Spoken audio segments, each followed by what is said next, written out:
Welcome to Chillin' 101. We hope this video helps. In this video, I will explain how to make New York-style cheesecake. First, let's create the perfect foundation for our decadent dessert.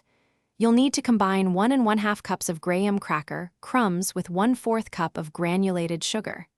Then, mix in 6 tablespoons of melted unsalted butter until everything is well combined. Press this mixture firmly into the bottom of a 9-inch springform pan and bake it for about 10 minutes at 325 degrees Fahrenheit. Now for the star of the show, the rich, creamy filling. It's crucial that your 5 8-ounce blocks of cream cheese are at room temperature for a smooth texture. Beat the cream cheese with 1 3/4 cups of granulated sugar until it's perfectly smooth. Then, gradually incorporate 5 large eggs, one at a time, mixing thoroughly after each addition. Finally, gently stir in 1/2 cup of sour cream and 1 teaspoon of pure vanilla extract. Baking a New York-style cheesecake requires a special technique, the water bath.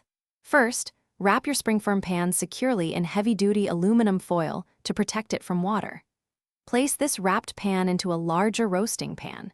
Carefully pour hot water into the roasting pan, ensuring it comes about halfway up the sides of your cheesecake pan. Bake this at 325 degrees Fahrenheit for 60 to 75 minutes until the edges are set.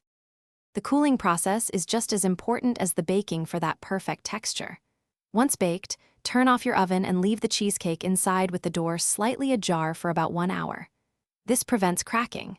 Then, remove it and let it cool completely on a wire rack at room temperature.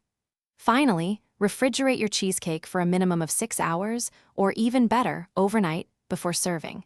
Enjoy your magnificent creation. Thanks for watching. Consider subscribing if we helped you.